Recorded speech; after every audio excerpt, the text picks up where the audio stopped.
तेलंगाना में जब चुनाव हुए तब आपने वहां कहा था कि हम वहां दलितों को न्याय देंगे, लेकिन सच्चाई यह है साथियों कि वहां अभी तक दलितों को न्याय नहीं मिला है।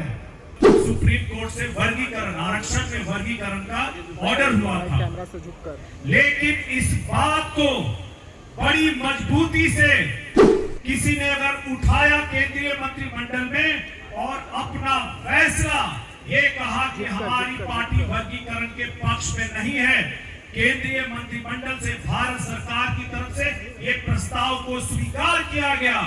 भारत का हर तबका, चाहे वो दलित तबका हो, चाहे पिछड़ा तबका हो, चाहे वो युवा हो, चाहे महिला हो, सभी लोग उनकी तरफ देख रहे हैं, सभी लोगों में उनका आकर्षण है। लेकिन कुछ लोगों ने कहा है कि इनको एक दलित के दायरे में बांध करके रखना है। नोरमा ग्रुप, जो सोचता है वो करता है, आपके अपने सपनों का आशियाना। पहले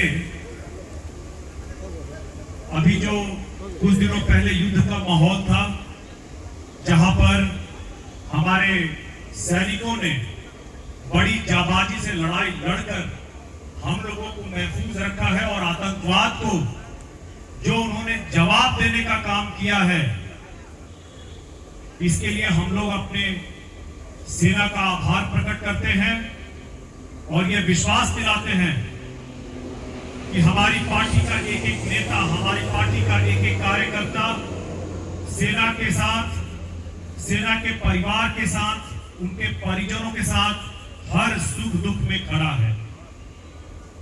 साथ ही आज हम लोगों ने 10 प्रस्ताव पारित किए हैं। इन प्रस्तावों पे आप सभी का समर्थन आया है, जिसके लिए आप सभी का बहुत आभार है। इसमें से जो मुझे प्रमुख लगा वो है कि हमारे संस्थापक, हमारी पार्टी के संस्थापक पद्म भूषण स्वर्गीय रामविलास पासवान जी की तस्वीर को लोकसभा के सदन में लगाना चाहिए। साथियों, ये इसलिए जरूरी है कि कांग्रेस की सरकार 54 साल सत्ता में रहने के बाद भी जिन्होंने संविधान लिखा, जिनके लिखे गए संविधान से जवाहरलाल नेहरू, इंदिरा गांधी प्रधानमंत्री बनते रहे, उनको ना भारत रत्न दिया, ना उनके तैलचित्र को संविधान सदन में जाने दिया। और किसी नेता ने पहली बार किया तो हमारे नेता ने वीपी सिंह की सरकार में पहली बार लोकसभा में बाबा साहब भीमराव अंबेडकर की तैलचित्र को लगाया गया।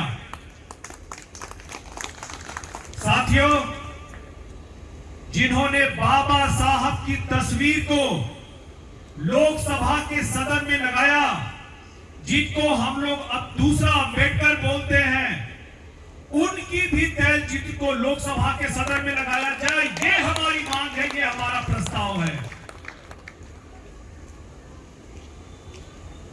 जब तक वो जिंदा थे, अपने जिस भी विभाग में वो मंत्री बने, सभी से जनता को जोड़ने का काम किया, चाहे वो रेल का हो। रेलवे में जब मैं हाजीपुर में घूम रहा था, बिहार में कई जिलों में घूम रहा था, तो लोग आकर के मिलते थे, बताते थे कि ये नौकरी हमको रामविलास पासवान जी ने देने का काम किया। और हाजीपुर में हमको नहीं लगता है कि कोई भी ऐसा घर है जहां पर उनको लोग नहीं जानते हो कि किस घर में उन्होंने नौकरी नहीं दी है।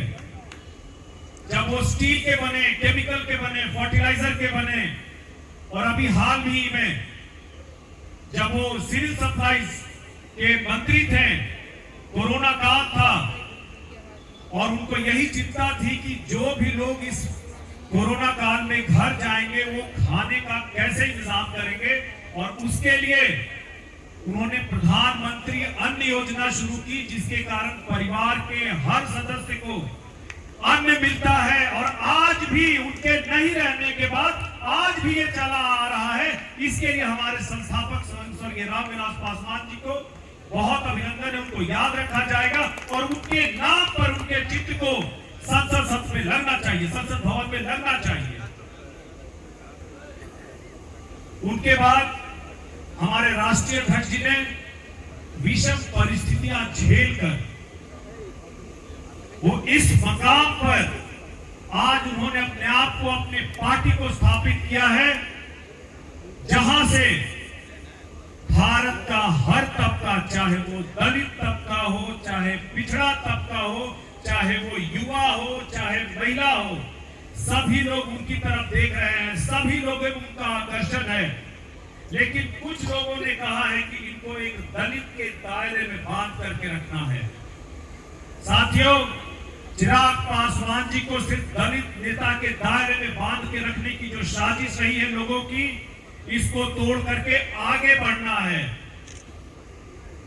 इसको अब उस मकाम पर ले जाना है जहां पे भारत का बहुजन उनको अपने नेता के रूप में स्वीकार करता है।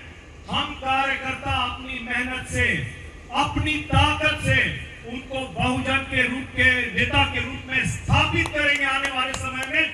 यह भी हमारा लक्ष्य होना चाहिए। चिराग पासवान जी ने बहुजन समाज को लेकर के अलग अलग मौके पर, यहां पर तो लोग केंद्रीय मंत्री बनते ही पार्टी के उद्देश्य को भूल जाते हैं, समाज के उद्देश्य को भूल जाते हैं। लेकिन आप याद कीजिए, नई नई सरकार बनी थी और उसी वक्त सुप्रीम कोर्ट से वर्गीकरण, आरक्षण में वर्गीकरण का ऑर्डर हुआ था।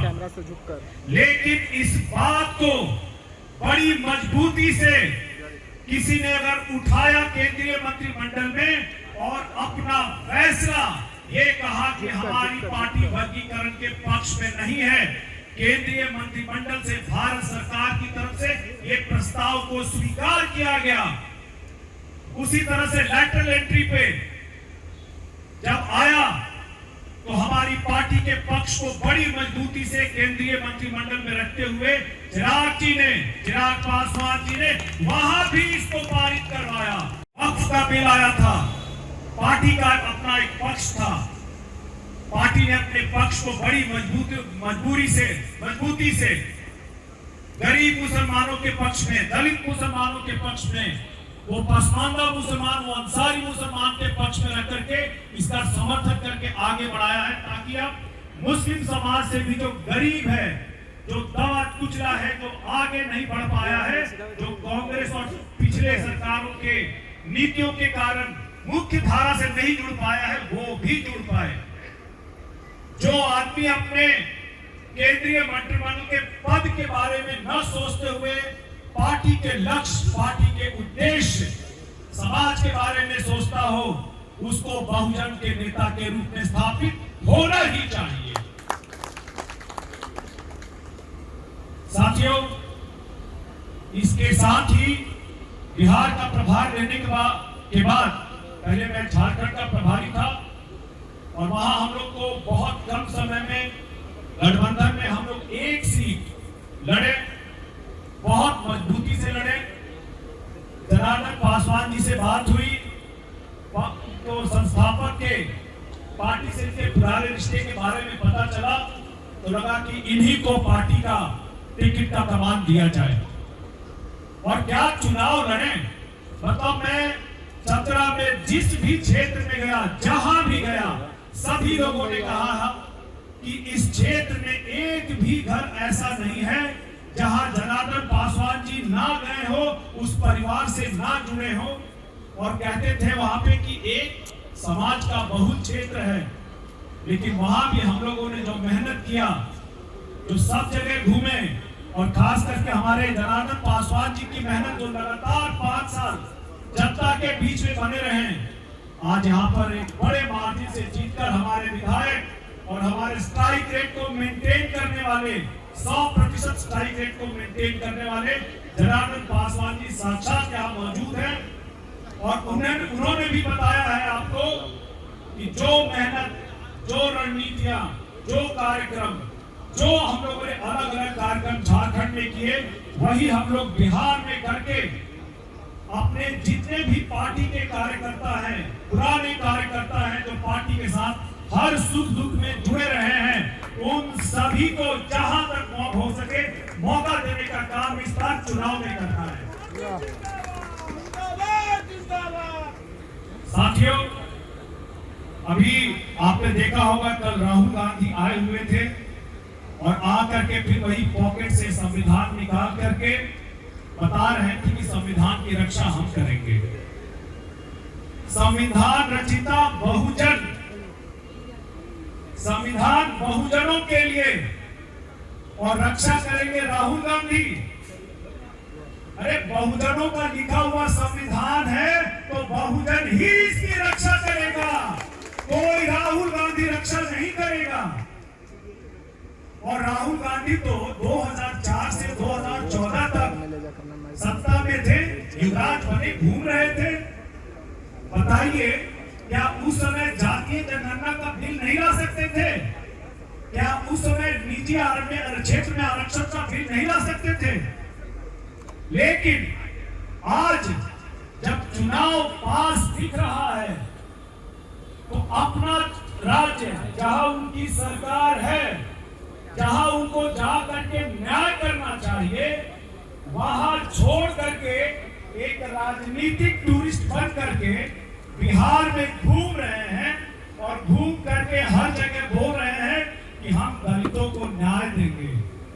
उनसे पूछा जाना चाहिए कि आपने तेलंगाना में जब चुनाव हुए तब आपने वहां कहा था कि हम वहां दलितों को न्याय देंगे, लेकिन सच्चाई यह है साथियों कि वहां अभी तक दलितों को न्याय नहीं मिला है। मल्लिकार्जुन खड़गे जी को घुमा घुमा करके बोल रहे थे कि हम चुनाव जीतेंगे तो हम दलितों के आरक्षण की रक्षा करेंगे। सत्ता में आते ही अगर सबसे पहले किसी ने दलितों के आरक्षण में सेंधमारी की है, वहां वर्गीकरण किया है, तो वो तेलंगाना की कांग्रेस सरकार ने किया है। जब चुनाव लड़ रहे थे तो मल्लिकार्जुन खड़गे को आगे करके उन्होंने ये कहा कि जब हम सत्ता में आएंगे तो तेलंगाना में दलित युवक जो रोजगार करना चाहते हैं उनको 12 लाख रुपए देंगे। आज तक एक दलित को वहां तेलंगाना में नहीं मिला है। दलितों को घर बनाने के लिए 6 लाख रुपए देंगे तेलंगाना में, आज तक नहीं मिला है। दलितों को वहां भूमि पट्टे में अनुबंधों में 28% आरक्षण की बात थी, अभी तक नहीं मिला है। अरे जो जहां शासन में है वहां न्याय नहीं कर पा रहा है तो बिहार में आकर के क्या न्याय करेगा? यहाँ न्याय करने के लिए हमारे नेता चिराग पासवान है और हमेशा उन्होंने दलितों की, बहुजनों की आवाज को केंद्रीय मंत्रिमंडल में रहते हुए उठाया है और वो यहाँ पे आवाज उठाने के लिए काफी है। कांग्रेस और राहुल गांधी को समझना चाहिए कि ये सब करके वो सत्ता में नहीं आएंगे, क्योंकि कांग्रेस के लिए और बिहार में दलितों के लिए, बहुजनों के लिए कोई अगर राहुल है तो वो राहुल है। समझ जाए, सुधर जाए, यहाँ पे बरगलाने से काम नहीं चलेगा। साथियों, बोलना तो बहुत कुछ है, लेकिन फिलहाल क्योंकि समय हो रहा है, मैं आप सभी कार्यकर्ता जो भी आए हैं सभी का मैं स्वागत करता हूँ, अभिनंदन करता हूँ। और आपके द्वारा जो प्रस्ताव पारित किए गए हैं मैंने राष्ट्रीय अध्यक्ष जी को भेज दिया है। आप लोगों से मेरी गुजारिश है कि आप सभी इसको आगे लेकर के अपने जिले में, अपने पंचायत में, अपने कार्यकर्ताओं के हर तक जगह ले जाएंगे। प्रेस मीडिया के माध्यम से भी इसको और प्रसारित करेंगे ताकि जितने भी हमारे कार्यकर्ता हैं, हमारे लोग हैं, बिहार की जनता है, सभी को आने वाले चुनाव में और आने वाले भविष्य में लोक जनशक्ति पार्टी रामविलास की क्या दिशा तय हुई है, इसके बारे में सभी को जानकारी मिलेगी। पनोरमा ग्रुप, जो सोचता है वो करता है। अगर ये वीडियो पसंद आई और वह बिहार के राजनीति और बिहारियत से सरोकार रखेनी तो सब्सक्राइब बटन दबा के चैनल के सब्सक्राइब कर ली। ओजे एगो घंटी बा, ओकरा बटन दबा देला से कुल सटीक और मारक खबर रुआ मुफ्त में मिल जाई। अगर रुआ पत्रकारिता के हमनी के नया प्रयोग में सहयोग कर चाहतानी तो ज्वाइन बटन दबा दी। पेटीएम नंबर नोट कर ली 9386816700। धन्यवाद।